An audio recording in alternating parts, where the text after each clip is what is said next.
Tavern Talk, and a podcast about gaming for gamers by gamers. My name is Sarge.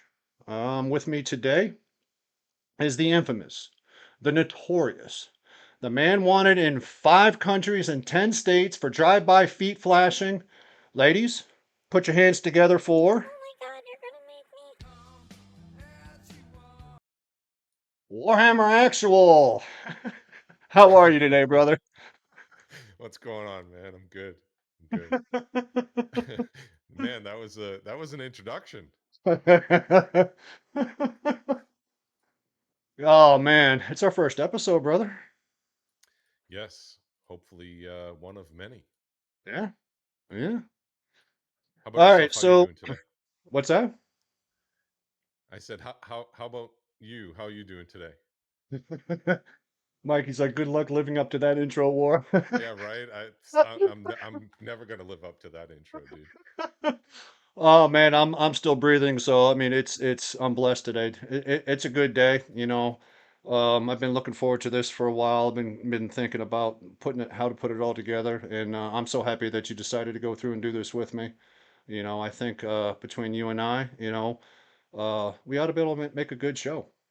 I really do. Yeah, yeah, man. I appreciate the opportunity and thank you for approaching me with affording me that opportunity. I think I'm really going to enjoy this. Well, I wouldn't want anybody else with me, brother. Well, this is our show. Speaking of show, today is because it's our first inaugural show. We're going to keep it a little bit light. The main topic for today is gaming and streaming in 2024. Um, Games have come a long way. You know, streaming, has come a long way. So, brother, what got you into gaming, and when did you start go through and game? Oh wow. Okay, so I think the very first video game I ever played was over my next door neighbor's house, and it was literally Pong. So if anybody's not familiar with it, it was a black screen on your TV, and it had like black and white two bars that would go up and down. You'd hit a ball back and Mm-hmm. forth, and that Mm-hmm. was it.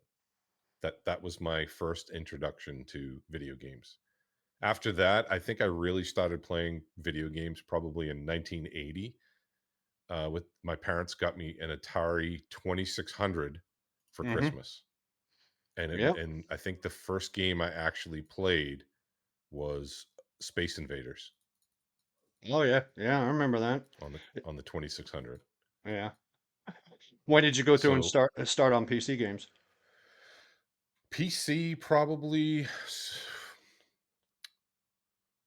Oh man, would have to be in the early 90s.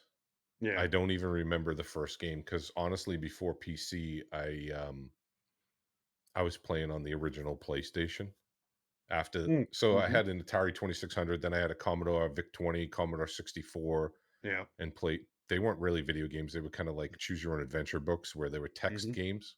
Mm-hmm. And then from there, I segued onto the first PlayStation, and then from the PlayStation over to PC. So it would have probably been in the early 1990s. Yeah. Yeah. Now my How about yourself? the first platform that I played on was it was the Atari 2600, and that came out in 1982. So I mean that's kind of dating me. It's still hard for me to go through and say to people that I was alive before the internet. Um, but uh, it, it, but the first game that I played was Breakout, which was basically the same thing as Pong. You had bars up top, that blocks up top, and you had your side things, and you had to take this little ball and break them out. That was the first one, was the Atari 2600. As far as computers, I remember playing on a Commodore 64 back in 1982. And the game I remember the most playing was Oregon Trail. Okay, I constantly freaking died to dysentery, dude. right. I go out and kill a buffalo, and I was like, okay, I'm doing good, and come back, and you have died of dysentery. It's like, son of a. But games have definitely came a long way since then. I mean, they really have. They really have. What's the what's the genre? Nowadays, what's the genre that you like to play the most? So for me, it's kind of like a myriad of things. And it depends on what I'm looking for and the mood I'm in, right? So I remember when I was a lot busier in life, Hmm. work would be pretty intensive. So I'd come home and I'd want something light. Yeah. So I'd play a lot of like Battlefield, right? So Battlefield 3, the Call of Duties, a game I could just log in by myself, get a lot of actions per minute, Hmm. get a lot of games in, and then just turn it off when I wanted. So I predominantly was a console player in the early 2000s. Hmm. Um, Hmm. so I guess it would be first person shooters. Hmm. I really didn't get into RPGs too much. I did play Elder Scrolls Oblivion on the Xbox 360. Um, so, and then online kicked off. I remember playing the PlayStation 2 with the game SOCOM, if you remember that. Hmm. Hmm. And it was kind Used to of come with a for headset, me, right? yes, it was Yeah. for me, it was the game that it came with a headset, and it was revolutionary because before that, you basically text typed to everybody. Mm. Hey, welcome, Nacho. So I played a lot of that with coworkers and friends, and that was kind of my first online multiplayer experience, if you will. Yeah. And that was a lot of fun because the group composition were people I knew, and it was kind of like friends and neighbors grouped up playing against friends and neighbors. Yeah. Yeah. Yeah. Um. So do you prefer more single player or do you prefer more MMO? No, so now I prefer more multiplayer games. I still play a single player game now and again, but for me, I kind of like the engagement and interaction with other people. Hmm. I think that's I think that's kind of what drives me the most is having fun and laughing with other individuals instead of just playing a game by Hmm. myself. Now, that doesn't Hmm. take away from, the Skyrims, the Fallouts. Those are hugely enjoyable, but Oh yeah. also I like to flesh it out and get a experience of other individuals, how they perceive the game and how we interact with the game too. Yeah. Yeah.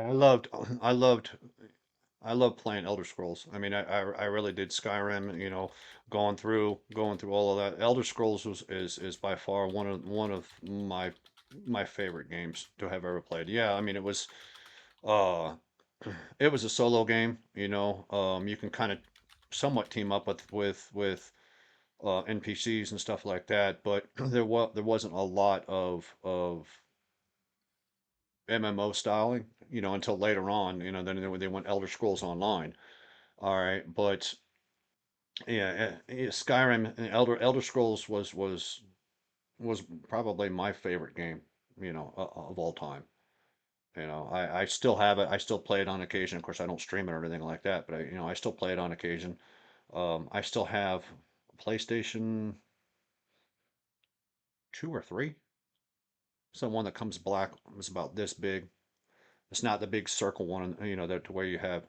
I know it's not 4, and I think we're at five's coming out here soon or 6 or whatever it is.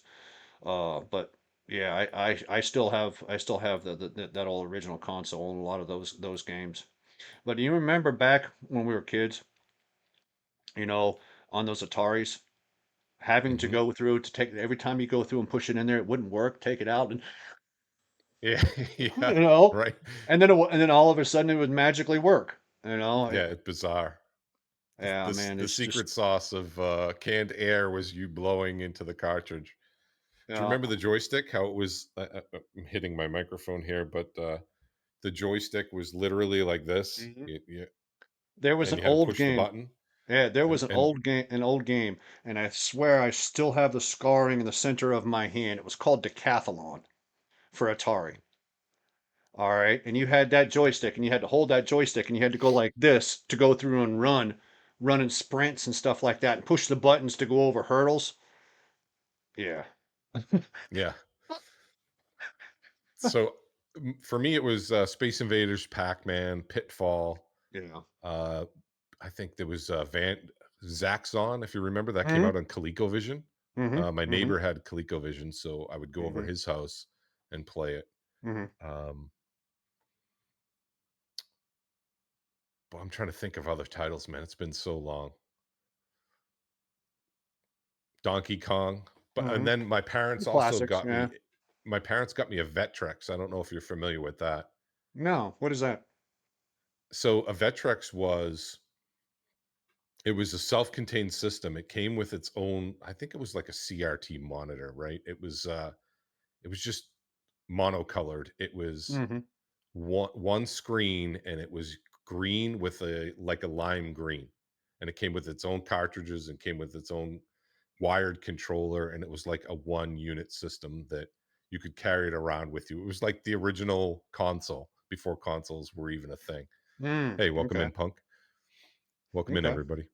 Um, so I would swap between all of those different systems. Um, but my main system was the Atari 2600, but then ColecoVision came out. That was a competitor, and I think there was even another console in television Mm. that had a brief time in the limelight. And then my parents, when my sister was getting older, my parents bought her the original Nintendo, so we played a lot of Donkey Kong on that, Right. um, and Super Mario Brothers, stuff like that. But then as I got older, I didn't get into PC gaming seriously probably until 2005, Mm. 2006. Hmm. Hmm. And I guess this is a good segue into MMOs. So that was my first introduction to an MMO genre. I had never played any other MMO previous to that, and Right. the only thing that got me into it were two of my coworkers. They were big EverQuest players, Mm. Yep. so Yep. I they remember that and game. and the first game they introduced me to was Dungeons and Dragons Online, actually, and I started Mm. playing that in 2006. Okay. How about you? Um, I prefer I prefer MMOs generally. Uh, I mean, I've been playing a lot of different MMOs over the year, predominantly. Uh, I started, World of Warcraft came out in 2004. I started playing in Burning Crusade, which came out in 2007, and I've been playing World of Warcraft pretty much on and off ever since then. Um, the game that I played just before that was a online PvP game called Shadowbane, Oh, which go I ahead. remember that game. I remember going into. Do you remember when you would go to the like Circuit City and they would sell video games in boxes and you'd have to buy Hmm. the disc? I remember Yeah. seeing the cover art for Shadow Man. Don't tell me you still have the box for Shadow Bane. Oh my god. Yes, that's right. The Minotaur. Yep. Yes, I remember that. Yeah. Yeah. So I It's mean wild. it was guild on guild warfare, individual. It was probably one of the first games that definitively brought MMO PvP to the world. All right. I won't say it was the main one that started it, but it was one of the founders in my opinion. I mean at one time, I mean there was over a million people playing it. But I mean, as with games go through, they end up going through and they run their course. Um, but you have what I call legacy games, legacy games that have been around forever, like World of Warcraft since 2004, Dungeons and Dragons Online since, 2006 by Turbine, in 2016 that was taken over by Standing Stone Games. You have Final Fantasy, which came out in 1987. All right, so you have your legacy games that people are going through that are still extremely loyal to them, you know. And that kind of segues into my next question is it's 2024. We are running Nowadays, we're running Unreal Engine 5. We've got 3D graphics. We've got, virtual reality that's coming out. These games that have been around forever, such as the World of Warcraft, Final Fantasy, stuff like that. What is it that you think, in your opinion, that is going through and keeping such a loyal fan base after 18 to 20 years? So I definitely want to answer that. And if I may, just to piggyback off of Shadowbane, do you remember Dark Age of Camelot? Yes. It came out in like 2001. So that Right. was, PvP, realm versus realm, where you engage in castle siege as well. I remember that was Hmm. huge. I Hmm. think that came, I don't know if that came out before Shadowbane or on the heels of it. I'm going to look that up real quick. I'm just curious of the timetable here, which came first. Okay, so Dark Age of Camelot preceded Shadowbane. So Right. yeah, so what I think it is about the MMO genre is I think it's a gameplay style that you can't get in other titles. It's not a first person shooter. Um it's I think part of it is the allure of the gearing aspect where you go out and you get gear drops so you get that, that dopamine bump from that type of game.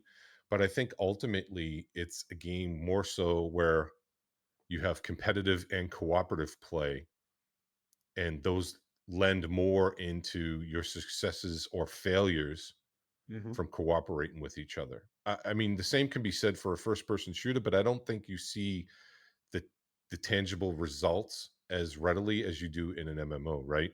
Whether it Right. be in a PvP environment where it's my group against your group. That's kind of similar, I guess, to a first Hmm. person shooter, but also you have, questing in the raiding environment where if you come up against challenges or difficult bosses that you can't beat on your own, you kind of using your party to achieve that collective group goal. And I think I get it. a lot of games you're just not getting that experience from. You're definitely not getting it from a single player game. You're definitely not getting it from your first person shooters, although those games are great and they provide huge amounts of enjoyment. I think that the MMO genre just is something extra that you're not getting from other type of genres.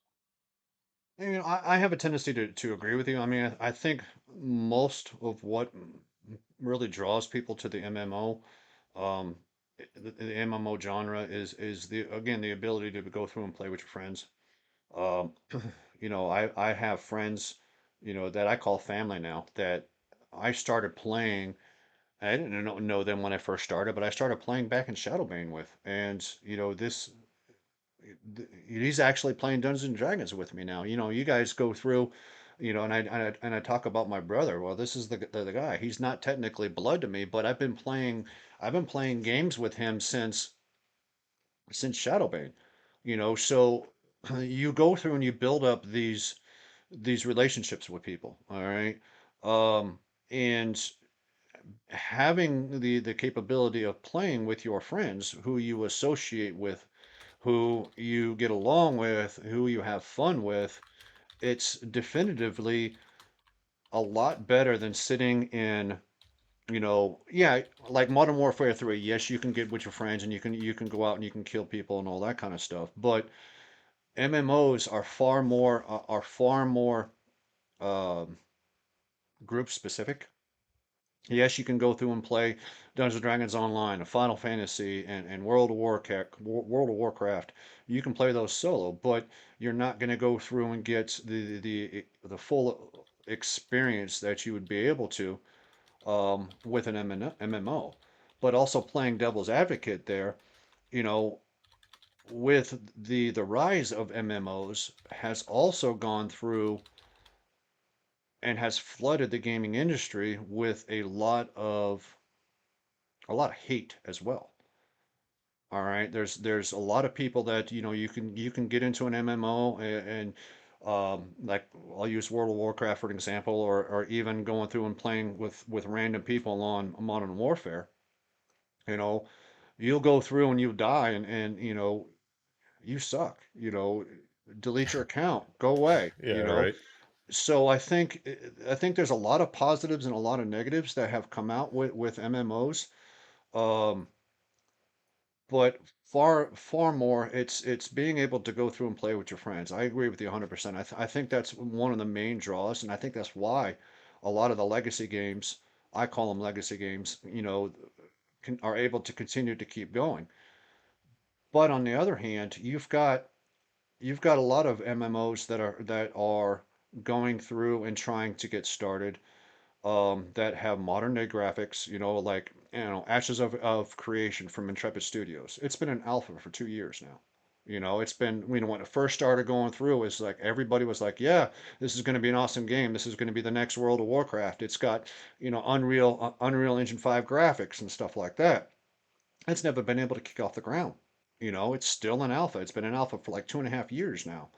Another one is Yeah. Pantheon, Rise of the Fallen by Visionary Realms. So what is it about these legacy games versus the new MMOs that is able to go through? I mean, you've got MMOs like the legacy MMOs like World of Warcraft. It's got a new expansion coming out August 26th, The World Within. All right, you've got Dungeons and Dragons Online that's coming out with the Magic of Myth Genor July 31st this month. And Final Fantasy, again, another legacy game that, as of yesterday, went through, Final Fantasy 14, they released Dawn Trail. What is it about these legacy games versus the new games coming out that is able to keep people coming? And why is it that the new MMOs nowadays just are not able to go through and kick off? Yeah. So you brought up a lot of points, and I'd like to unpack that kind of point by point if we can. Sure, And also, one of my chatters just brought up. They said you'll you'll bu- you'll build meaningful relationships with an MMO, and I couldn't agree more. I agree. Um, 100%. I have some I have some a story about meaningful relationships in MMOs, and it actually pertains to Dungeons and Dragons Online, which I'll Hmm. get into in a minute. Actually, I'll just get into it now. So DDO started playing in 2006, played till the middle of 2009, had an amazing guild. That guild actually spoiled me and ruined me for the rest of my MMO experiences, if you will, because the people were amazing. I used to talk to so many of my guildies on the phone, through texting, just outside of the game, got to know them, and Right. Facebook, and still know them to this day, 18 years later. And what's funny is the guild is still together to this day with a bulk of the same people that have been playing that game for 18 years. Hmm. Even though I had moved on after 2009, Hmm. those people still continued to play together. They still had their static group. Hmm. Um, and I can't agree more with nostalgia, Steve.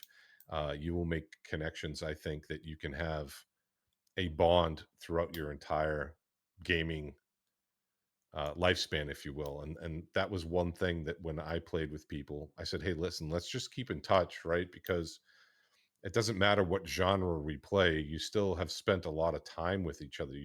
People, the most precious commodity we all have in life it is time, Hmm. right? And I agree. that's a scientific invariant across all walks of life. Everybody's time is precious, Yep. and if you're spending so much time with people in these games, me personally, I don't see people as disposable, right? If you're not playing the game that I'm playing, I don't have time for you. That doesn't matter. I don't care. Cross genre, I would still keep in contact with people. I still keep in Hmm. contact people with games that I have stopped playing years ago. But to segue back into what you said about like COD lobbies are like memes, right? Of Hmm. how Hmm. ruthless people can be. But Hmm. I think that what happens with that is because there's not that level of cooperative necessity like in an MMO. I think people don't allow themselves those connections to occur, right? People in those titles, they hop on, they play for an hour. Right. They're very transactional. Um, the only time that I've ever kind of gotten people to message me or want to play with me more in like COD or Battlefield is if I was top of the leaderboard in the kill count. That's what they Right. cared about, right? Yep. They didn't care about I was cool to talk to, or They didn't care about anything that I had to say or my opinion. They were just like, "Hey, can this dude get, can he drop a 30 bomb in the lobby Hmm. and we get the highest Hmm. score?" Right? So I think mindset is different. And to piggyback what we had said earlier, I think that's what differs in MMO. I think people aren't as transactional. I mean, people are always transactional, but I think people look for depth out of their co-players in an MMO versus in like a shooter game where they just want high kill counts and they want people that are going to decimate and dominate the board. Right. Um, I mean, everybody's got a so desire to go through and win, but you don't need to be going through and winning at the cost of somebody else. I agree with yeah, you. no, precisely, exactly. Like to me, the real W comes in for something like this, right? I met you through streaming and video games, and Mhm. then we're having a conversation, right? That's to me, that's not transactional. It's like as you get older in life, it's harder and harder to find people unless you seek it out. But it becomes harder and harder to find people that enjoy the same passions as you or the same hobbies, Right. especially if you have certain social circles that are centered around the nucleus of your profession, right? Hmm. Because certain professions, you know, like ho for example, a dude that I used to play DDO with, he was a pediatrician. How Hmm. many fellow pediatricians are going to be playing, Dungeons and Dragons online, right? So Hmm.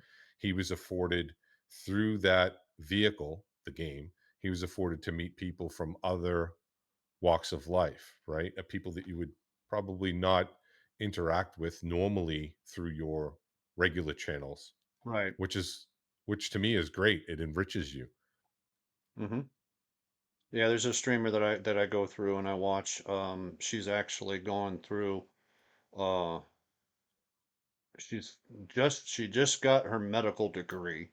She's a pediatrician, and she's going back to school. I'm not 100% clear. She just got her pediatrician.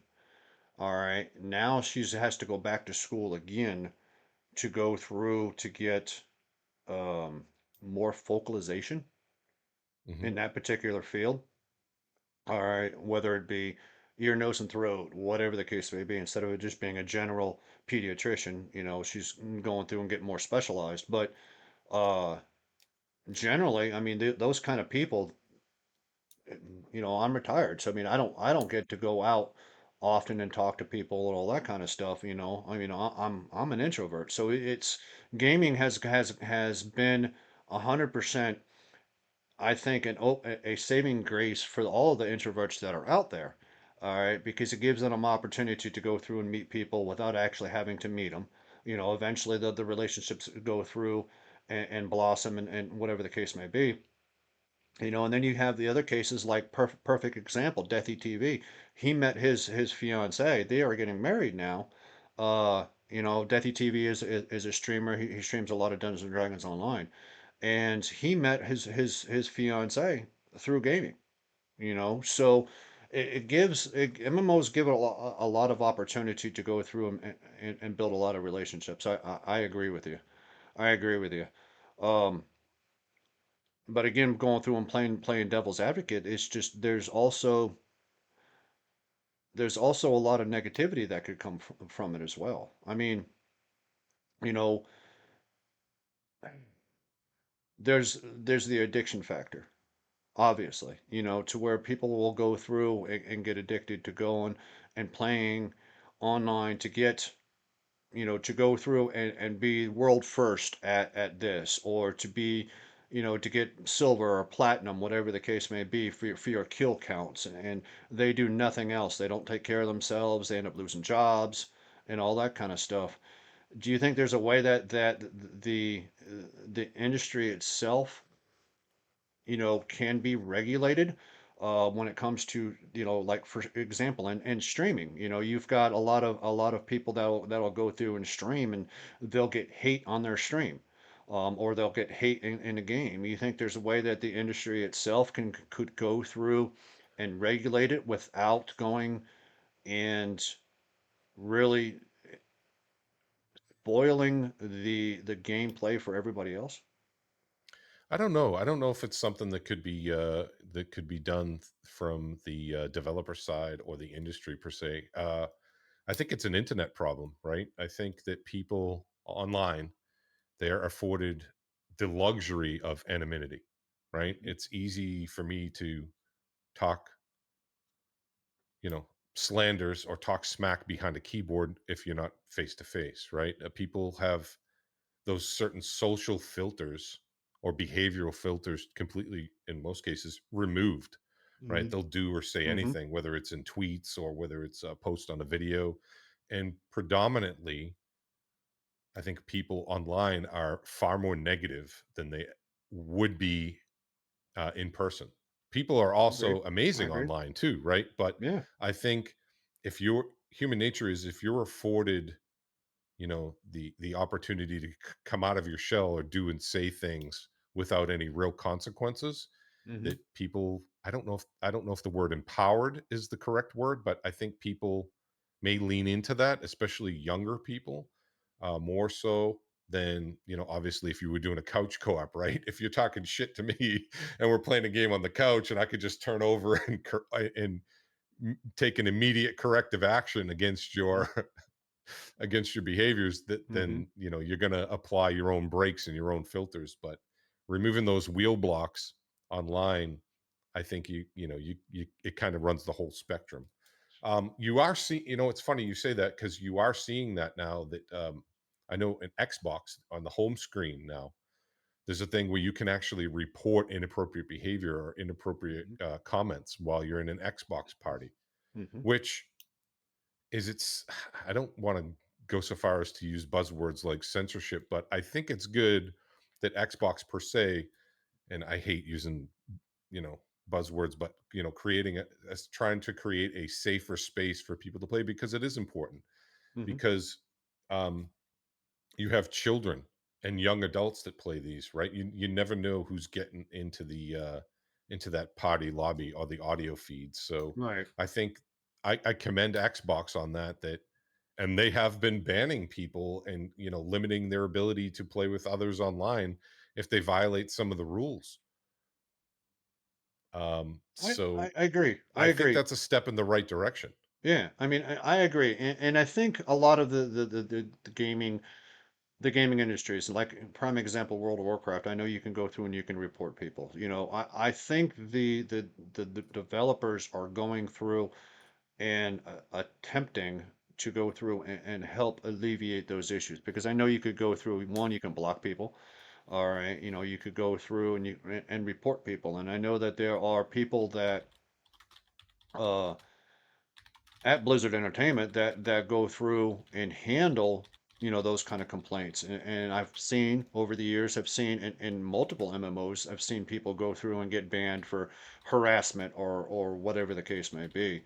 Um, I've also heard of cases to where, you know, you've got the extreme uh to where, due to harassment and stuff like that, people have quit gaming, have quit streaming.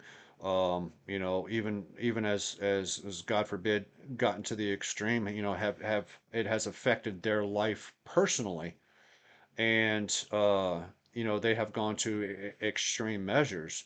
And I've heard of court cases and stuff like that to where parents are going through and trying to go through and sue game developers and companies like that for not policing not policing the bad attitudes or the harassment. Um, it's it's rampant no matter where you're at. I mean, there's a lot of games nowadays that have gone through and have cleared out a lot of it, you know, to where there's not a lot of that. But it's not an easy, you know, an easy fix across the board, you No, know. and it's actually funny that you brought up World of Warcraft and that they monitor their chat, because I'll give you a real world story real quick. I don't think I've ever told discussed with you what I did for my career, but I remember one time I got a call and Hmm. we got dispatched from the FBI of and they said, "Hey, we got a report of, you know, we'll send you the text document from this chat that occurred in World of Warcraft." We Right. need you to go to this residence and conduct an investigation, right? So I remember going to this, and what it was is this kid was talking shit and wow, and had mentioned, something horrific. He had mentioned something about, oh, I'm gonna if we don't win this event, I'm gonna go shoot up a school, right? So the Wow. WoW moderators filtered that chat, Yeah. contacted the FBI, and then they contacted the local municipality to go out and conduct an investigation. I remember going to the person's house, and the kid was shocked, right? And I'm like, Mm. this is very serious. It's not a joke. But that was early mid 2000s, right? Yeah. So, and Hmm. I think there needs to be more of that. Even though this kid was just being a kid, right? It ended up it wasn't a credible threat, but at the same time, too, it does need to be monitored. It can't be a free for all, right? Right. And I think any type of social engagement media needs to be regulated. We need regulation. Yeah, we have freedom of speech and all that, but at the same time, too, speech can't be hateful. I mean, speech shouldn't be alarming to the point where people are you're altering behaviors, or people are Right. afraid to leave their house. I mean, you see it all the time where people I saw it just the other day in the feed. Somebody flew to Florida and assaulted somebody that they had a beef in about World of Warcraft. It's crazy. Hmm. But before we get too far into the weeds, to circle back to what you said about MMOs and development. Hmm. So, and why do people play legacy games? I think that's a multifaceted subject matter. I think the reason why people play legacy games is a lot. If you notice, first off, the development cycles on these new MMOs are huge. They used to be what, 5 years? Now they're Hmm. a decade, right? Hmm. And the MMO industry has been so saturated that if you don't knock it out of the park, you're going to flop, and they cost so much money. I think developers are afraid to take risks. That's why you see a lot of these Hmm. MMOs. They parrot one another. The experience is very, very similar across the board with with some of the newer ones like your New Worlds, your Elder Scrolls Online, and they're watered down to the point where you're on rails. Um, and they try to make it to a mass consumer market, right? They try to You to win and uh, stuff. re- exactly, and they try to Hmm. recoup the benefits of these exorbitant costs to produce. And I understand it, but at the same time, too, you can't be afraid to try new things. And so, like you said, Ashes of Creation. I remember there was one game, uh, Pantheon Rise of the Fallen, that was supposed to By harken Visionary back to Realms. By yep, Visionary Realms. Yep. supposed to harken back to the early 2000s of MMOs, the Hmm. originals. Hmm. The original EverQuest, where you didn't have quest markers or quest tracking that kind of auto pathed you to them. It's a tough balance, right? Because you said at the same time, if you're playing too much, like games like that, if they don't assist you and help funnel you to your quest objective, you could spend hours trying to navigate the gaming world. And a lot of people in today's day and age, they don't have a lot of liquid time, right? They don't have a lot of that, the commodity of, oh, I can play. It can take me 8 hours to run this quest. People need to, we have busier lives, I think, and I'm sure the same could be said for back then. People thought they had busy lives too, but Yeah. I mean, to a point, I agree with you. But when you sit there and you've got an MMO that is so railed, is so on a rail that every single expansion they come out, okay, this is the zone that you're in. This is where you level for these 10 levels. You fight these dungeons. You fight these raid bosses. Then you sit there and wait for the next expansion. All right. I mean, yeah, World of Warcraft is a prime example of that. You it's know, notorious for that. It's you know. they are So literally. Go you've ahead. you've Sorry. you've got there's having the capability of going through and getting out of this linear mode to where this is the game, this is where you need to do and do A, B, C, and D. Then you have to sit there and wait 8 months to a year for another expansion. From a gamer's perspective, is it gets so repetitive. So as at some point to your point, is at some point going through and keeping them on a rail itself more detrimental? I think so. I think that's why though, like if you look at Steam charts and stuff, a lot of games are on that wheel, right? That content wheel. And I think that's why you see players nowadays are a lot more transitory than they used to be, right? And that's why I can circle back to Dungeons and Dragons Online. They have a very, if you want to take the global scale, right? They have a very small but fiercely loyal player base. And I think Hmm. what's different about them is they kind of break the mold of that content wheel, right? Because you can kind of approach that game any way you want. You can kind of go run dungeons, go run raids. It's not as on rails of your Different path. zones you can do. Exactly, right? Right, Like but they've Turbine back in those days, they did both hemispheres because I played their other game too, Lord of the Rings Online, which Lord of the Rings Online mirrored kind of the experience of World of Warcraft. right. So to back to your point, I think a lot of the legacy games kind of have their own flair or their own flavor, not favor. I had favor on the brain. Their own flavor that kind of differs from your World of Warcrafts or your Final Fantasy 14s. But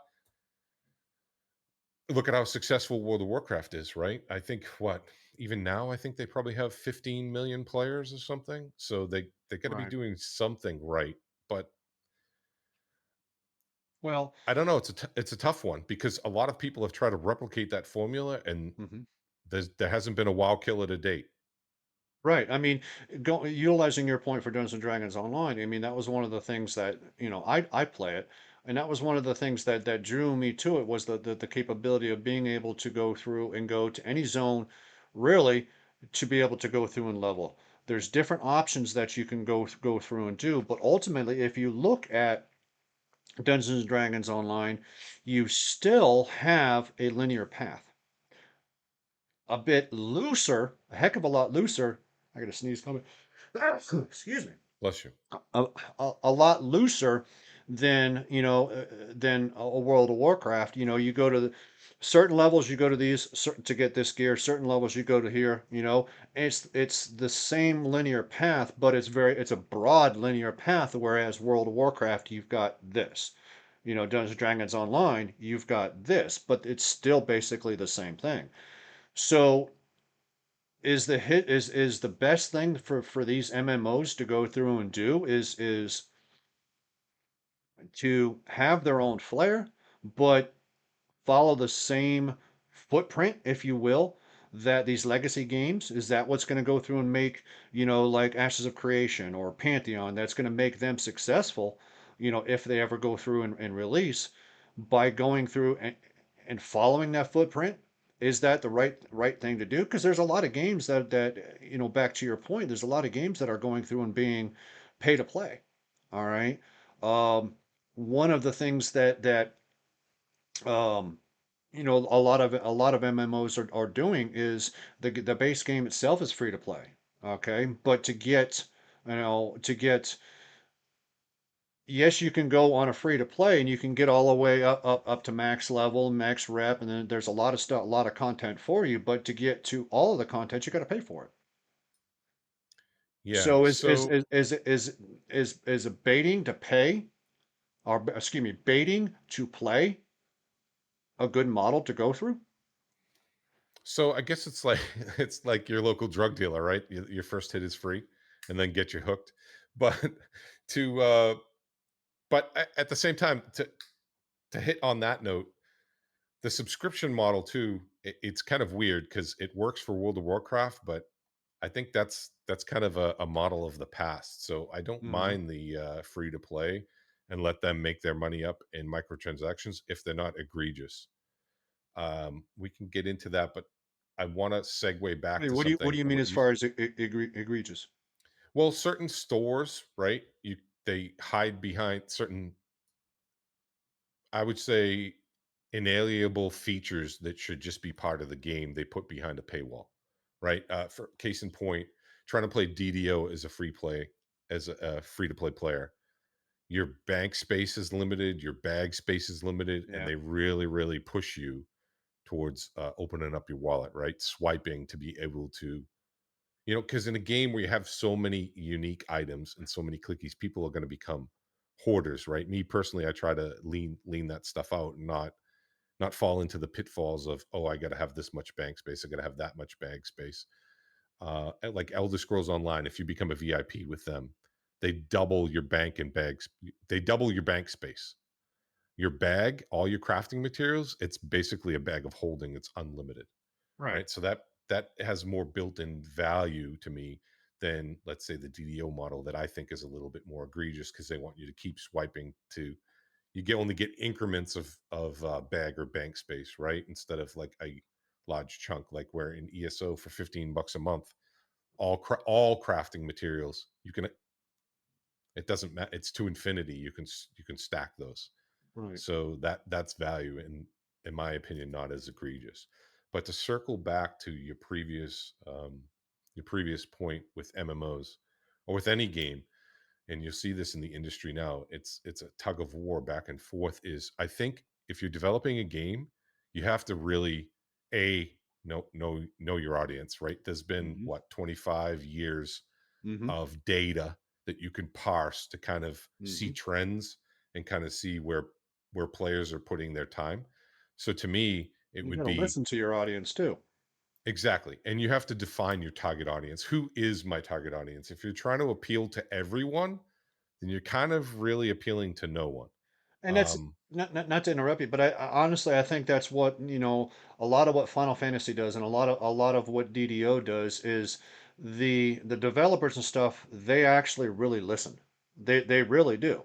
They've got a hardcore league going on right now, an unofficial hardcore league, and you know that's not company sponsored or anything like that. The players put that together in DDO, and they've gotten with the community managers and the game developers and stuff like that, and have gotten rewards and all that to be able to go through to do this unofficial league. Whereas you've got World of Warcraft, that they have a set that this is what they want to do, and they don't really listen to their people either. So I agree with you, but the developers have got to go through and listen, know their target audience, and they've got to listen to their audience. yeah, well, if you see that with World of Warcraft, right, that a couple of expansions, they're not very well received. I think, Mm-hmm. Battle for Azeroth was one. It wasn't very well received. The one after that, what was it? Shadowlands, Mm-hmm. not very well received. Dragonflight, kind of better received, but people are Mm-hmm. really, really, Mm-hmm. uh, really, really anticipating the War Within. It's kind of looking like it's gonna be a breath of fresh air for that title. But I think that happens. You can't be afraid to try new things, but the problem with trying new things is there's a huge monetary cost to that too, right? You can really lose a lot of revenue. And for example, Call of Duty. Right. Call of Duty doesn't really take risks anymore. It's pretty much the same format year after year. I think they did once with Advanced Warfare, where they try to make it more like Titanfall with wall running and stuff, Mm-hmm. and the game was terrible. Right? So now it's they if you're a Call of Duty player, hey, I'm going to get this experience every year. And they're just pumping those games out, right? So every year, you know, Activision knows it's going to make X amount of dollars because they've hit the right algorithm per se with their target audience and their players. Another game that does it very, very well, and it's not for everybody, is is the Souls like games, right? Like, so Dark Souls, Right. your Dark Souls, your Elden Rings. That's not a game. I guess Elden Ring, they try to make it um, more palatable for uh, a more casual audience with the ability to like level up and kind of min max yourself. Mm-hmm. But that's still a very, very narrowly focused target audience. And even to this day, I saw the other day, 500,000 people were watching Elden Ring in Twitch. Mm-hmm. That game's 2 years old, and it's a single player game, and Mm-hmm. it's pushing the numbers on Twitch larger than any other online game. So what does that say for that? They know their identity, and they're sticking to that formula. I Well, think. yeah, I agree with you. You know, but I mean that's also going to segue, segue us into our next topic is with these games that are the legacy games that are going through and doing the same thing over and over and over, different graphics, different quests, all that kind of stuff, no matter what type of game it is. Segueing that into streaming, all right, from a streamer's perspective, how is it that you can go through knowing the fact that you're going to go out to, I mean, you've been streaming since 2021, okay? All right, you have streamed for over 260 hours, okay, since you went through and started streaming. I mean, you stream DDO, you stream Diablo, Guild Wars 2, Fallout. Wow. All right. So, as a streamer, knowing the fact that okay, we've got the Magic of Mythdonor coming out, we've got the War Within coming out, knowing the fact that these developers are going to be going through and doing the same format with a different cover, so to speak, you as a streamer, how is it that you're going to be able to go through in such a saturated streaming market to make yourself stand out if all the games are the same? No matter what you're doing, it's just the formats are the same across all games. It's just the packaging is different. Yeah, so I guess I look at consumption from the standpoint of it's all subjective to the consumer, right? It's like when you go to Ben and Jerry's, they have what 50 something different flavors of ice cream. Um, Hmm. so not everybody's going to gravitate or appeal to everyone. You're gonna again, same thing. You're gonna have a targeted audience. I think once you have an identity, you kind of have to just Point. stick with that identity, and people are Good gonna point. gravitate towards you that find that identity, like they vibe with that identity, whether it be Right. content or whether it be the individual creator, right? I've watched people stream, and I kind of don't really like the game they're playing, but I enjoy them, and I find them very very entertaining, Hmm. and it's an enjoyable experience. So I think then you have the flip side of that too, where you'll see people that will stream and they're either a VTuber or they don't have a camera, they don't really have that online persona, but their Hmm. gameplay is amazing. So I guess it's what I'm looking for. If I True. I get it. want, something that's very technically informative, I want Mhm. somebody that's very knowledgeable about the subject matter, very knowledgeable about the game, and I want to draw from them like a resource. And then other times I'll watch a game like like say Call of Duty, the Warzone, right? Hmm. I just want to see, hey, how does this person get around the map? What do they look for, and how are they more effective at playing the game? I kind of don't really care about their commentaries most of the time. It all Hmm. depends. So I think that fluctuates. And like Right. you said, the it's so saturated that it's just one of those things that it just takes time. A lot of so I You pulled up the streaming stats. A lot of that streaming was from my Xbox with no cam and no commentary. So I would just if I Uh-huh. was playing the game, I would just stream. Right. And I got no traction, right? No traction on my Twitch channel at all. Probably because I wasn't engaging with anybody who came in. And then secondly, maybe I wasn't good enough to find me interesting Huh. to actually watch, right? So I wasn't good No, at I top enjoy of the watching your boards on stream. I yeah, enjoy watching your Call of stream. thanks. I wasn't really topping the boards on the Call of Duty genre compared to some of the other people. And that's another thing too. I stopped playing Call of Duty Warzone. I loved it, but the problem with that is so many people cheat, right? Free to Yeah. play game. They have Yeah. even on console, you have oh, what do they call it? I forget what they call it, but it's a little cheat box that you can plug into your console and you can just dominate and decimate. That's just it's Aimbot. deflating. Yeah, it's deflating when you Yeah. play games like that. And then on PC, people are using Cronus Zen. That's it, Steve. Yes, Cronus Zen. People use those, and I was just getting beasted on. I'm like, there's no way this person is just built that different that I can't compete because I'm I mean, Yeah. you saw my ESO PvP gameplay the other day. I do okay for for a man of my age. No, Um, you do pretty good. But you know, going talking to you about the add-ons and people cheating, you know, they've got you know the esports leagues and stuff like that. They got people that are sitting there getting banned, you know, from and getting paid. I mean, these are professional game players that are getting paid to travel all over the world, making you know thousands of dollars, and they're getting banned for cheating, like using aim bots and stuff like that. You know, in yeah. streaming today. So, and you said like streaming too, like a lot of the Twitch streamers, hands down, most of them that are playing Call of Duty. I'll just speak on Call of Duty.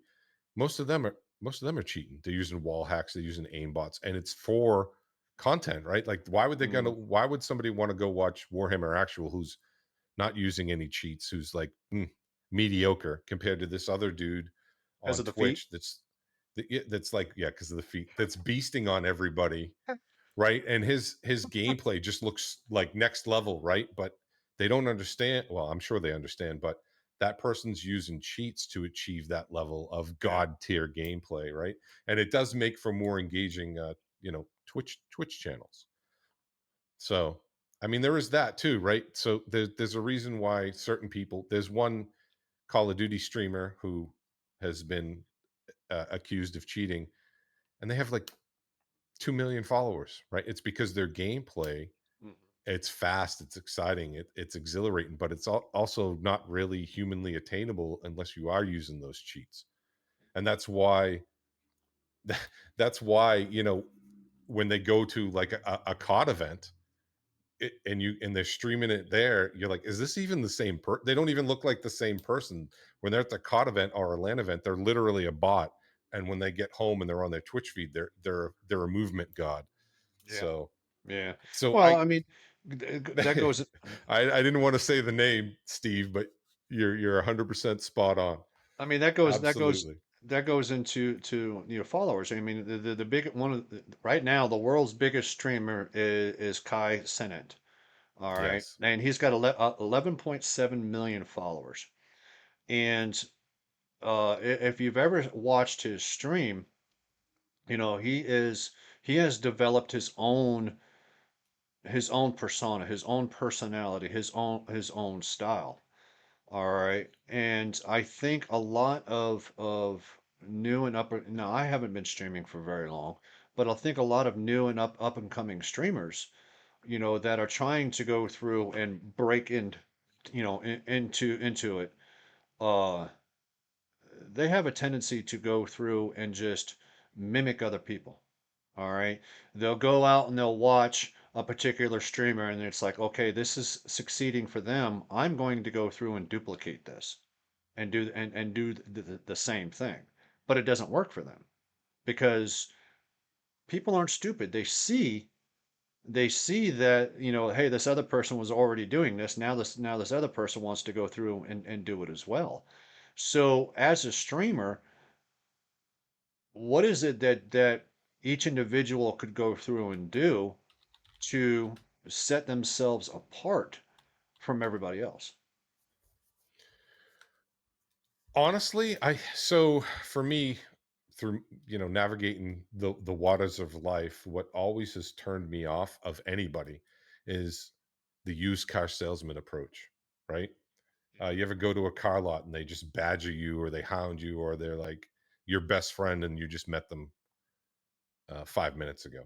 I Yeah, think what's important for anybody is just to be themselves. And I agree. let's just say, if I don't want to use words like socially awkward or not confident, but I think if you do have traits that probably act as a little bit of a barrier or a speed bump, like, work on that. Use that as a personal project to improve yourself. um, what I find most engaging about some people who stream is just how they come across, right? Hmm. You don't have Hmm. you don't have to have, certain, again, I guess it's your target audience, right? If you're doing an inflatable hot tub stream, right, you have a target audience. If you're doing Ain't nobody want to it, see this in a bikini. I mean, you'd be surprised. So but you have a target audience and lean into that audience, whatever, like lean into that audience. I think you have to ask yourself, what's my target audience? Again, it's the same thing as what we said about the MMO. You're not going to appeal to everybody. Right. You might be, whatever your demographic is, that person may either share the same demographic or interests or they won't. And that's okay. The Twitch is a very big place. Uh, so I would say you lean into what you find interesting, what you're passionate about, because then when you're engaging in talking about that with others, that's going to come through and be self-evident when people are watching you. And usually you're more knowledgeable and you're more passionate about the things that you find most enjoyable. So I think the other individuals who mirror your opinions will gravitate more towards your persona, and Hmm. you'll get more absorption, right, of your material. It's when you come on, and I think you try to take that used car salesman approach, you come off Hmm. as disingenuous. And I think even I online, agree. people can see through that. I agree. Well, I agree. So allow me to let this segue into, you mentioned you haven't been streaming long. When did you start streaming? I've been streaming for about 2 months now. You know, I've never had the internet out in here in Oklahoma that had the capability to be able to go through and stream. I think my upload was point 0.7, so there was just physically impossible to go through as far as my internet goes, physically impossible to be able to go through and stream. So as soon as, we went through and finally got fiber out here, I was like, you know what, why not? I enjoy gaming and give me an opportunity to go through and start meeting new people. So, I've been streaming for about 2 months now. How do you like it? I love it. I mean, based off of what you were saying and stuff like that, when I first started streaming, I was like, oh my God, I gotta get a follow. I gotta get a follow. I gotta get a like. I gotta get a sub. I've got to get this. I got to get that. All right. And it started driving me nuts. It really did. So I've got to stream. I've got to stream. I've got to stream. I've got to stream. And it started to become stressful. And then I kind of just sat myself down, and it was like, this is not why I'm doing it. I'm doing it, why I'm streaming is to meet people. Every single streamer out there wants to build a community. Everybody, okay? I mean, if you don't want to build a community, you're doing streaming wrong. All right, but I wanted to go through and be able to meet people. All right, to be able to associate with people because I don't get out a lot. I'm an introvert. I'm retired, so it gave me the opportunity to go through, such as yourself, meeting you and meeting some of the great folks that I have met through Dungeons and Dragons Online, another game that I go through and play. And of course, now it's given me the opportunity to go through and stream, World of Warcraft and stuff like that that I can, and it's still getting to go through and meet new people. So now, I couldn't imagine actually playing a game and not streaming just because of that interaction. So it's a night and day difference from when I first started. And again, I've only been streaming for about 2 months now, but it's a night and day difference from when I went through and originally started to go through and do to where I am now. you know Not as far as follows or likes or anything like that, but the general mindset, having somebody to come in and talk to, uh to being able to meet new people, like, we wouldn't be doing this podcast if I never started streaming. So I like it. I really do. There's a lot of lessons to be learned. There's a lot of growth to be had. Um, there is a lot of research that needs to be done. But generally, and when it comes to streaming, I enjoy it. I enjoy the camaraderie ship that I'm building, the friendships that I'm building, the interactions that I'm going through and I'm building. So what do you think your biggest motivator was, if you had to pick one? Biggest motivator to start streaming? Yes. Well, my whole entire life, I've always served. All right, I served in the military. When I got out, I served firefighters. Yes, we were still selling fire trucks, but I was still serving the firefighters, and the first responders and stuff like that. And when I retired, I didn't have an outlet to be able to go through and serve. So my thing that I started to do was, I've always been an advocate for charities. I've always been, being a veteran myself, I've always been a big about finding a way to go through and help our veterans. So by going through and starting to stream, I got he's like, you know what? Why don't I go through and start doing charity events and stuff like that to be able to help veterans or to help other charities and it just kind of flowed together. So my biggest motivator to really start streaming initially was to do charities, to do charity work, to do charity streams to be able to give back to the community. So since that, I've kind of branched off more for the motivation, and it's just to have fun, to be able to connect with people. You know, that's the biggest motivation for me. What about you? Yeah, I remember your charity stream. What was the name of that foundation that you were donating to? It was called Veterans Equine Therapeutic Services. Yeah, and that was I remember you that day, and it was very successful. You did an amazing job, and it really was shocking to learn that hey, this guy had only been streaming for like a month, and then puts on this event, and you had an amazing turnout and an amazing It was great. revenue generator too for that charity. That was pretty awesome of you. Yeah. I mean, I think I've had two charity events for them, and combined total, I think we so far in 2 months I was able to raise about $1,100 for them. And I went through and did all the charity, the on stream. Just for transparency, the next day I'd go through and live on stream, and I would do the donation, stuff like that. But I've been able to raise about $1,100 for that charity.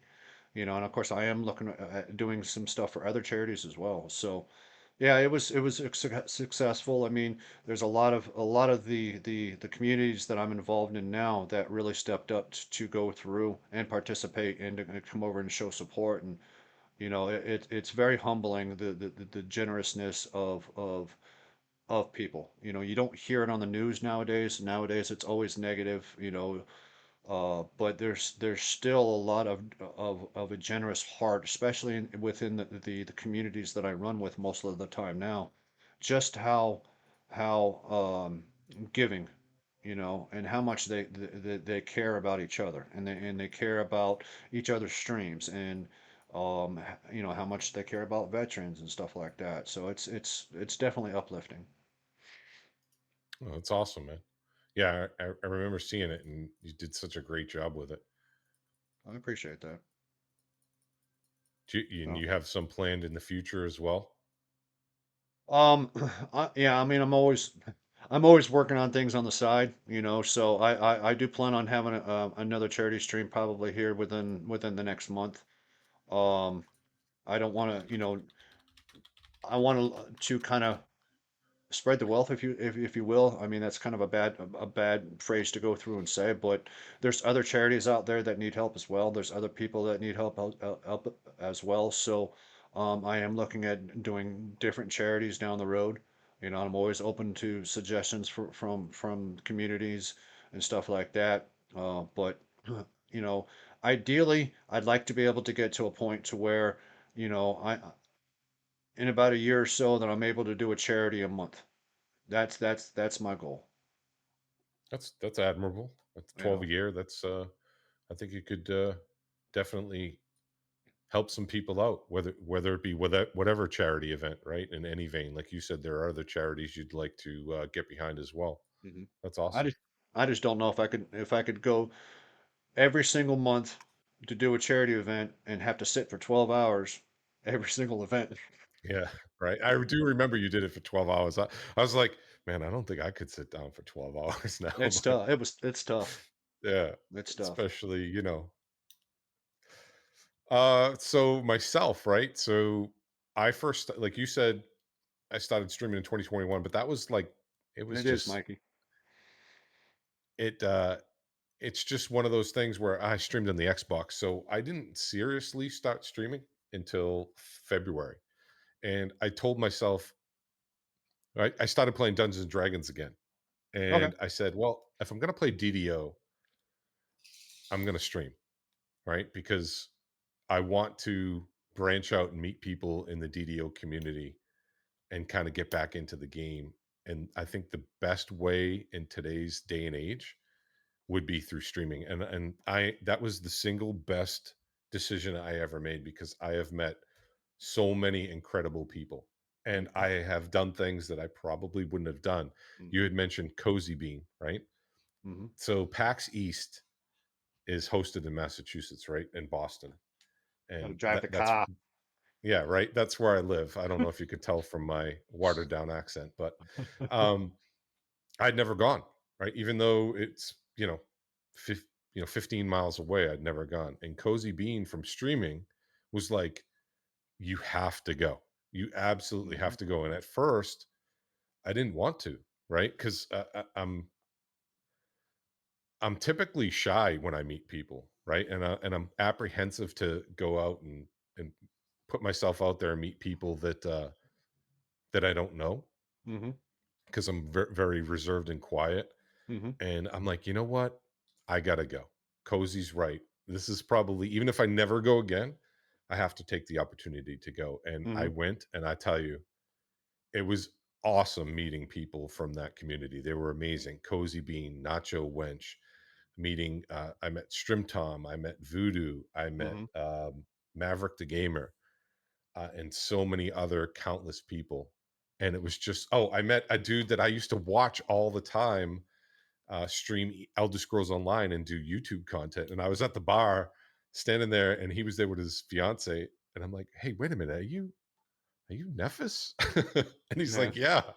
I'm like, "Dude, I used to watch." It's so funny because I'm like, "I used to watch you for like years when ESO content." He's like, "Oh," and it was just cool, like meeting them, and that was the whole thing behind streaming for me is I'm not using it as a source of income. It's just a chance or an opportunity to meet new people and get a Hmm. open exchange of ideas and discuss something that Hmm. we're passionate about, right? And meet some Yep. new people and have people to play with. Exactly. Um, I mean, you can't go into streaming, saying what the whole entire mindset is, I want to make money, I want to make money, I want to make money. All right, because you're going to end up making yourself miserable, and people are going to go through and pick up on it. I mean, I go through around to a lot of different streamers, a lot of different genres and stuff like that, and you know, I'm constantly going through and giving as much support as I possibly can, whatever avenue that I choose to do for that day, you know. But every single penny that I go through and I happen to go through and make, in streaming goes right back into the community. All right. Prime example is you, for a little while there, you and I were going back and forth. All right. I would come over to your stream and I'd give you 100 bits, and you come over to my stream and you give me 100 bits, and then I'd go back over to your stream and give you 100 bits. It was going back and forth. 100% of every single penny that I happen to make by streaming is going right back to the community because it's about, to me, it's not about the money. It's about going through and building those relationships, building those communities, and having fun. I agree with you 100%. yeah, to me, it's all about networking and Hmm. branching out and meeting people. That even though we're from different walks of life, even though we may have different, religious or political opinions, we share one thing in common. We're passionate about video games. We're passionate about this particular video game, and it Exactly, all. I Mikey. look Expanding your fun. I look at it like this. It always affords me the opportunity to see the world through a different lens that Hmm. my jaded eyes you Hmm. know, may not look upon something the same way. And the more people you meet, the more Yep. people you talk to and get their viewpoints, that you just become more and more enriched from that. Yep. I agree. And I appreciate everybody's time. Like again, it goes back to what I was saying about the most precious commodity we all have is time. And these individuals, I appreciate everybody that comes in and engages or Hmm. views, Yep. because they're choosing to spend their precious commodity, their time, Exactly. engaging and talking to you, and vice versa. Exactly. It's a symbiotic relationship, and at the Exactly. end of the day, that's all I care about, right? Is we're Exactly. all having fun talking about something that we're passionate about. You know, I and think that that's my exactly. biggest reward. Yeah, exactly. I mean, when you're sitting there talking, one of the things that, when I was just before I started going through and streaming, and I wanted to go through, Twitch is going to kill me because I've snoozed just about every single ad. Oh, Uh, good thing you said that. I'm terrible with that. so I did a lot of research, at the beginning about streaming and what I got to do. And one of the things that was stated over and over again by all the different places is continue to talk. I can't stand talking to Yeah. myself. That's one of my I, hardest things. So being able to have even one person come in into my chat and talk to me is I'm humbled, but two, I'm like so relieved because I actually have somebody to go through and talk to instead of sitting there talking to myself. I hate talking to myself. I don't like myself. I ain't gonna talk myself. yeah. I'm terrible with that too. I'm like, oh, thank God, right? Because it helps me channel my thoughts. You know, Um, I exactly. can't when I play games. That's why a lot of times if I don't have a lot of activity with chat or I'm not playing with somebody actively, is I'll play music in the background, so it gives my viewers something to at least listen to because I have a tendency to not really talk too much. Yeah. I have been blessed though that since I've been streaming when we started playing DDO is I had like two or three people that I was playing with, and I would constantly have. Thanks, thanks, Trip. Appreciate you coming in, man. Great to see you again too. Thank you so much for dropping in, and I'll let Saj know that you said hello. So it helps. What I did was I would also include Discord, right, and that's Mhm. risky because Exactly. you never know what they're going to say. And I've had a couple Exactly. people in the Discord that say some crazy things, and I'm like, hey, listen, Hmm. I'm streaming, and I can get banned and deplatformed by what you're saying. So you kind of have to trust the people that are in your Discord, but it's also good Yep. too because the two guys I was playing DDO with, I've known them 18 years. So there was a lot of banter going back and forth. And again, too, that could be detrimental because the viewers may not find the banter enjoyable, but I thought we had pretty Yeah. good chemistry. And Yeah. that's important too, is if you have to make sure that the chemistry is right. There's some people that they can project through your stream. I don't want to say adversarial, but they can come off as like bossy or condescending, and Mhm. you kind of have to be cognizant of that because you don't want it to impact or impede the viewer experience as well, right? So there was a group that I was playing with when I first started streaming, and I'm like, this person's kind of annoying to me, and I can only imagine at what it's like for the viewer. So I had to kind of move away from playing and streaming with that person. Yeah. It's just because It's a catch 22. yeah, they were disruptive, right? And they Hmm. had like a lot of background noise which would get projected through my Discord, and it was just like, Hmm. man, I don't want to be like that, but at the same time too, you have to cultivate the vibe and the experience for everyone. And I'm not Yeah. saying you shouldn't be inclusive because you should, but at the same time too, it's a fine line you walk, not only with what they're saying but kind of the mood or the vibe that's getting conveyed But I mean, just as to digitally. just as to your point, though, is if you're sitting there and you're in Discord and somebody goes through and says something completely inappropriate, you know, you're the one, or we as streamers, we're the ones that can go through and get penalized. Yeah, All right, so yeah, I mean it's a catch 22. You got to be careful, you got to be careful what's going on. So, yeah, they even say it in their terms of service, right? You're responsible. hmm. So Yep. but so far it's been a great experience because it's allowed me to meet so many more people. And that's a catch 22. Like for example, like DDO, I don't get into the voice comms and just chat and say hi. I mean, I will now and again, but the streaming has really helped me get out of my shell. Hmm. Oh, welcome in Ernia. I met Ernia at PAX too. Yeah. Another awesome DDO streamer. Like everybody was amazing. Like everything that you've been saying that got Hmm. encapsulated meeting them in person. They all were just wonderful. It was crazy. Right. Um, so so far my experience has been nothing but positive, no negatives at all, nothing. And I guess it's probably my perspective too. I'm not looking at it like, oh my god, I got to pay my electric bill, I got to have this, I got to have this fall. And Hmm. I appreciate every single person that comes in there. And again, it Exactly. goes back to that precious commodity. Like you're Hmm. taking time out of your day to hang out Hmm. with me and talk to me. Yeah, I'm humbled. You I'm know, humbled when somebody comes in I my I chat. am. I'm humbled and I really appreciate Hmm. everybody's time, and I hope they Hmm. appreciate mine too. And then globally together, it's just everybody have fun and have a good time and laugh. Hmm. Um, so that's kind of all I'm looking for out of streaming. And whatever happens as a byproduct or passively, then it does, right? Right. Yeah. No, I agree. So, So stating of gaming in 2024, and I don't mean any one genre. What do you think of it? um,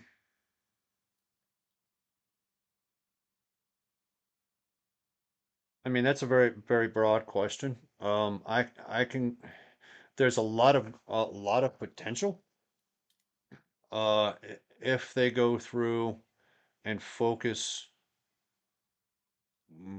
on the consumer. Obviously with the, exponential, um, the rise in the costs of getting things, of building things nowadays, they're 10 times more expensive than they were back in 2000. Um, with the advancement of technology, one, I don't know if the developers can keep up with the growth of technology, but there is definitely a bright horizon that's ahead of us as far as gaming as a whole, because just the advancement in technology. I mean, let's take Dungeons and Dragons Online for an example. I'm willing to bet probably within the next century or the next 10 years, whatever the case may be, that we're going to be able to go through and play a game similar to Dungeons and Dragons Online in virtual reality, to where we actually get to be the knight, whatever the case may be. That takes me like the holodeck in Star Trek. Not saying that everybody's gonna have a holodeck at their house, but you know, we're gonna be able to get more interactive, more immersive, more physical, so to speak, when it comes to that. There's a lot of advancements that's coming. It's just there's a lot of there's a lot of steps that still need to get there. So it's definitely got a bright future.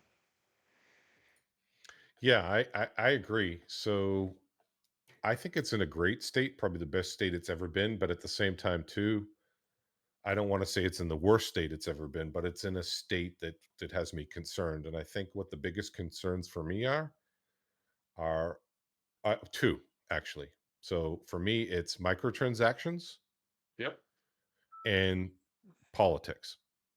Right? I don't want either of those in my leisure time. I don't need that in my entertainment. I get it in movies and TV, the news bombarded with Mm-hmm. everything, right? Mm-hmm. It's in all your social media feeds. I don't need that in my video game as my outlet, right? I don't want politics. I don't care. Mm-hmm.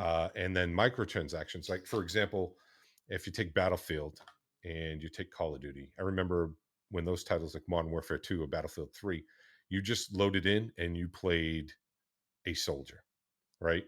Now it's, oh, wait a minute, we have to have a hero or a character because now we can sell those as a microtransaction, right? A skin. Oh, I like the Sarge skin. He's got a cool outfit that I'm paying 20, like in Call of Duty's case, $20 for that skin.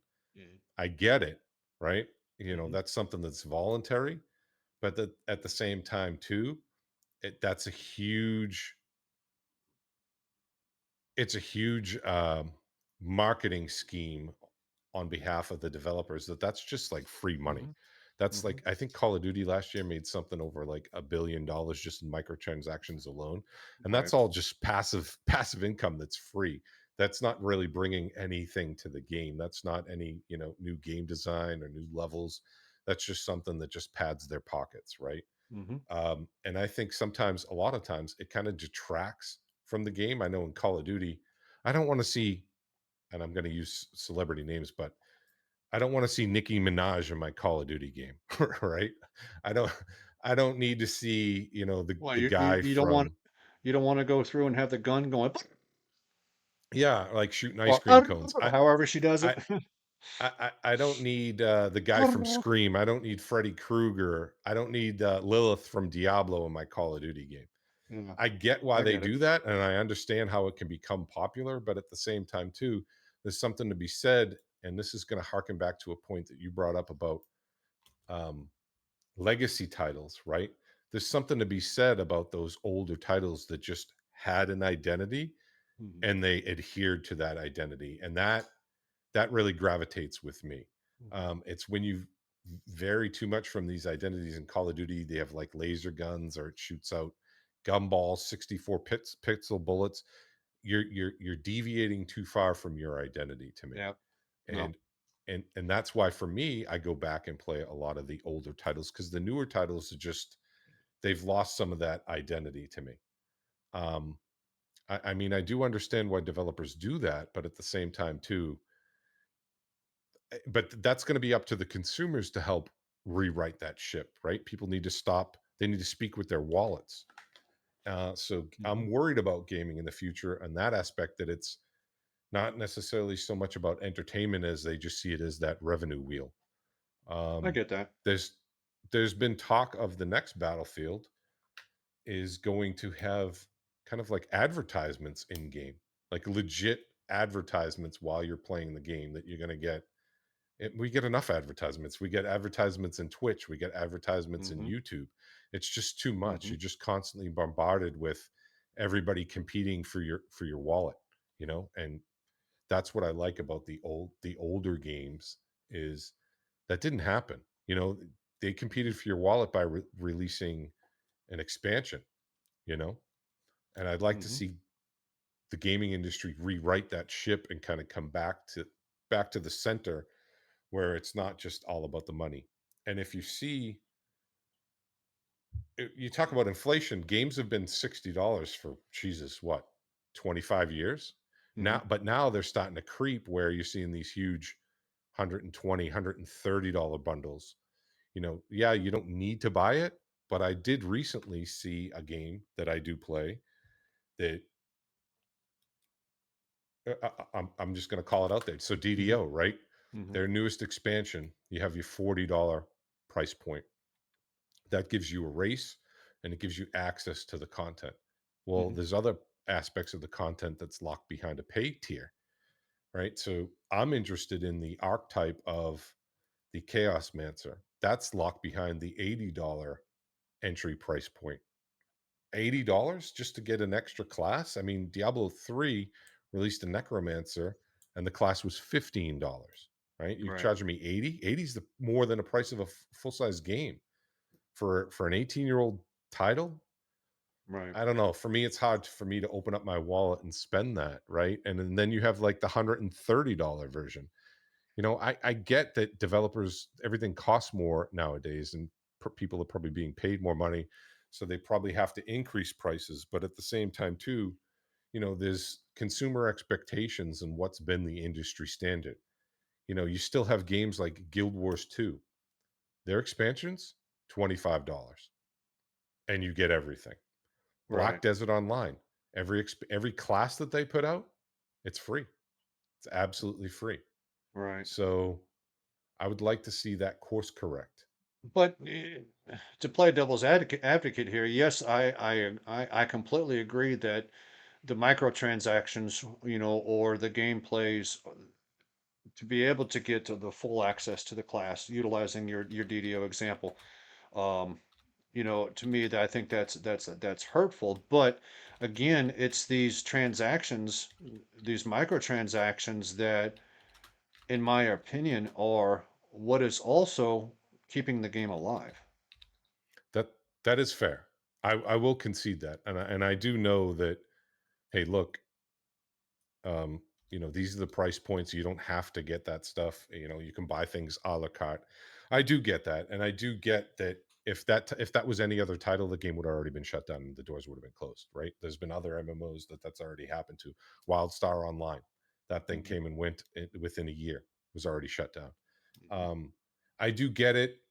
I guess it comes down to if it's the only game you play, then it's not that big of a deal. But when there's so many titles out there and Yeah, I everybody's get it. competing for your money that I Yep. just bought the World of Warcraft expansion. Diablo's got a $50 expansion, Right. $40 expansion minimum.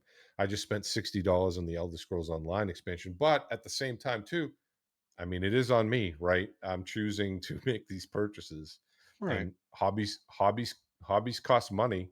What's a new set of golf clubs, right? So I guess No idea. I I don't. do I've see, never played golf. I do see your point there, but it's just I guess that's where you pick and choose as a consumer. Yeah, that's true. Nope, I agree. I agree. Yeah, I agree, Ernia. So Ernia just said her dad lives on a fixed income. He's retired and plays DDO as a social aspect. He makes sure to put aside enough money to buy the biggest expansion each time, and that is fair too. Maybe again, and this is what I was talking about when I said the whole reason why streaming, right, is because I can see things from other viewpoints and other lenses. And you make a very very valid point, and there I am speaking through my lens, um, but other people's lenses are going to different, and what is okay for me may not be okay for somebody else, and vice versa. Hmm. So I Well, learned too from talking to all of you guys and having conversations like this, and yeah. and I do see your point. Well, I also think that, on the pay to play thing, I think and one thing that I will state that DDO does well, all right, is yes, again, I'm playing devil's advocate here to your point. Yes, going through, I agree with you, pay gating things is annoying. But at least, you have some MMOs like Dungeons and Dragons Online to where at least, even if you're free to play, 95% of it you can go through and get through in-game currency. All right. You're going to be able to unlock classes with DDO points that you earn from playing the game. So it may not be everything, all right, and it may not be exactly when you want it, but at least there's an alternative to being able to go through and get the items that you want. You have an option without actually having to go through and having to spend money. Perfect example is Deathy TV. Deathy TV went through and did a grind for about 2.5 weeks to go through. They came out with a chest not too long ago.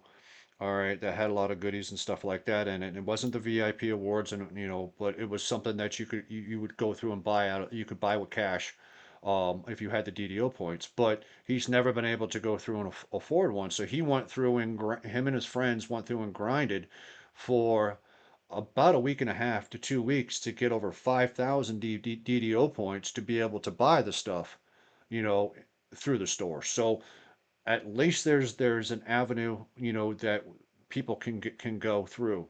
There are games out there that, you know, like for example, World of Warcraft.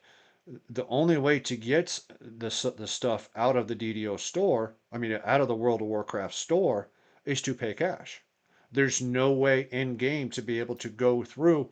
Thank you, Nacho. The coffer. Yeah, that's exactly right. There's no way in that game to be able to go through and have WoW points to buy stuff out of the store. You actually have to spend cash. So, Yeah, you that's know, that's a very fair point. And so there was a game called Terra Online, right? And there used to be like VIP tokens that would drop in game, and then people could turn around and sell them on the auction house, which I thought was ingenious. I don't see why more games do that.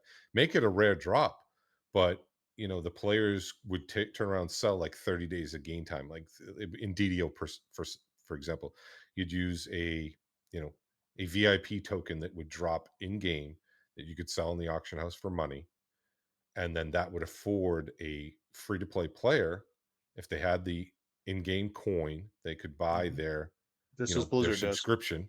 just as Yep. WoW does. Yep. Yep, their subscription through game, so something that's right, because every time is money, right? So Hmm. if I'm spending X amount of hours in the game, and I can buy my VIP subscription, whether it be out of my wallet or from playing the game, I think that's appealing too, because you're also giving back to your consumers, your player Right. base, right? Instead of just hitting them in their wallet.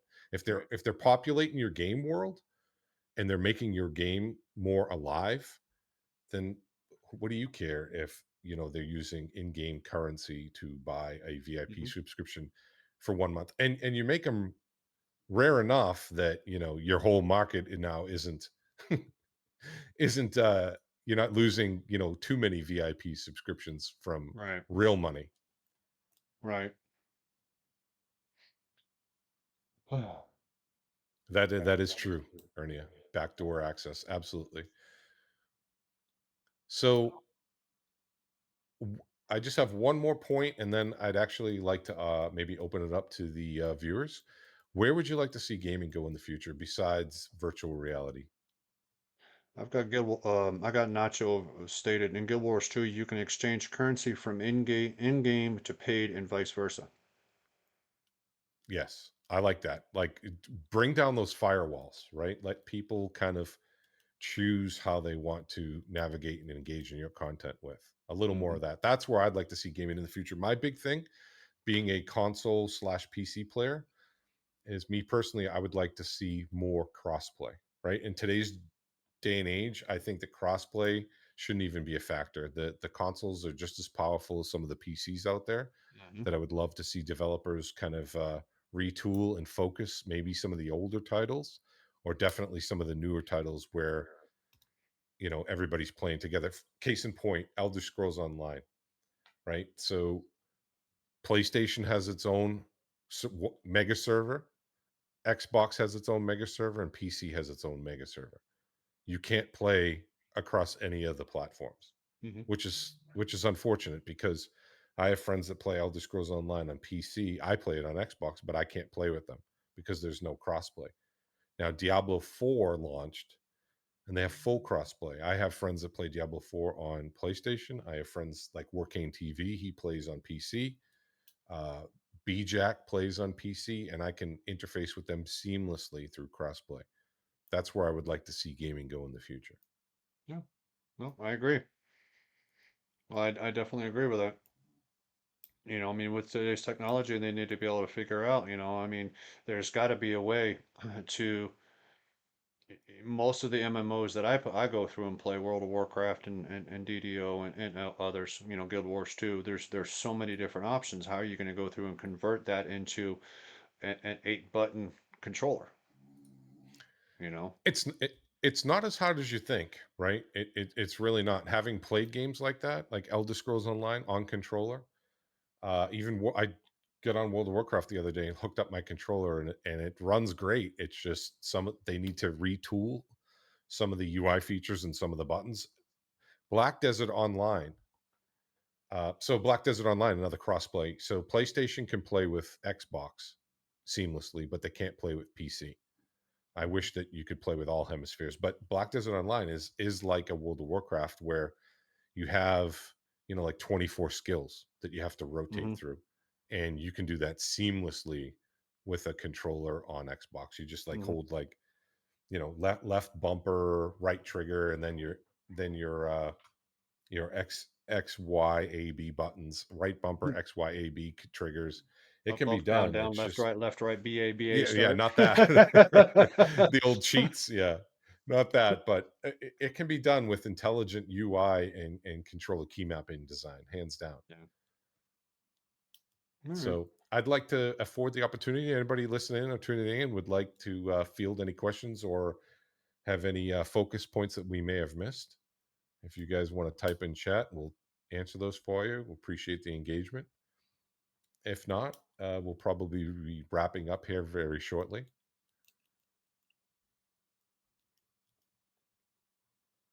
This has been a lot of fun, my friend. It really has been. It has, man. It has, and the audience is, and the viewers have been. I shouldn't say audience. The viewers have been awesome. I've really loved the Hmm. engagement. You guys are amazing. It's great to see everybody in here. I really appreciate everybody's tuning in and everybody's time. So if anybody has any questions, a holodeck in your house, yeah, I'd love to have one. I'd love to have one too. I'd love to have. So my dream build would be VR in like a whole room, right? That would be amazing.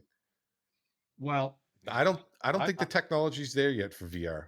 I really don't. We're still, I would yeah. say we're probably still 10 years away. You see those things all the time. The little shorts on YouTube and all that kind of stuff. People playing VR and smashing into TVs and falling over and yeah, that would be me if I had VR. So I would love to be able to have it. I mean the whole entire room would have to be padded, but I'd end up being a klutz. So no.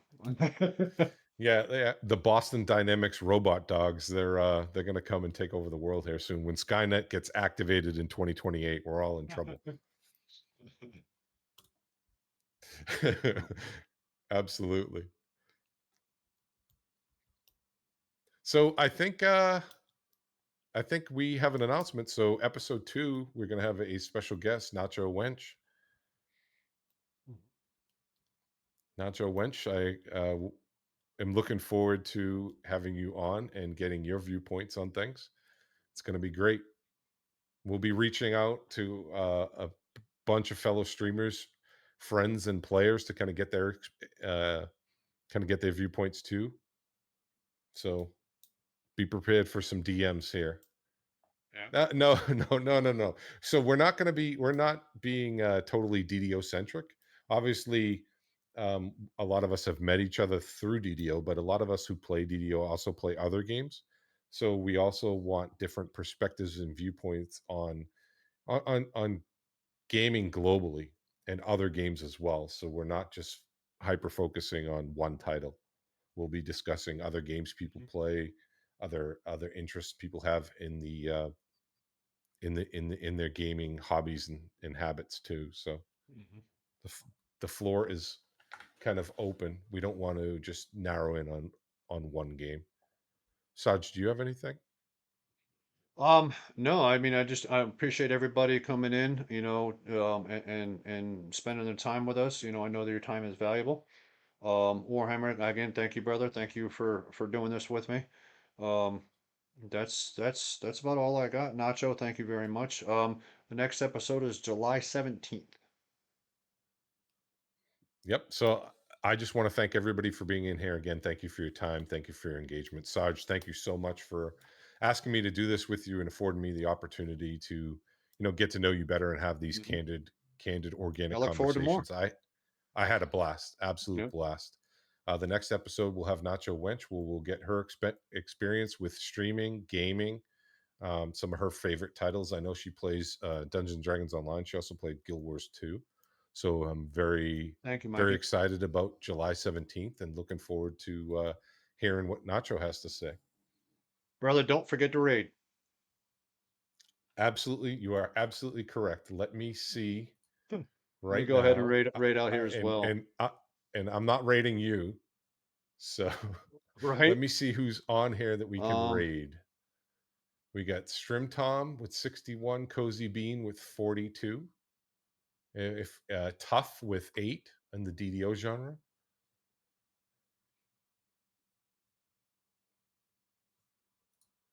I am going to go ahead and raid Tough. I got a vote for Tough from Nacho. okay. So stand by. We are going to raid Tough RPG. All right, let me go ahead and I am going to raid out to, let's go to, Thanks I'm going to again, send it everyone, over for. to Radar. Okay, awesome. Thanks again, Radar everyone. radar with 4. I will see you guys all soon. Sarge, I will talk to you later, and thank you so much again, man.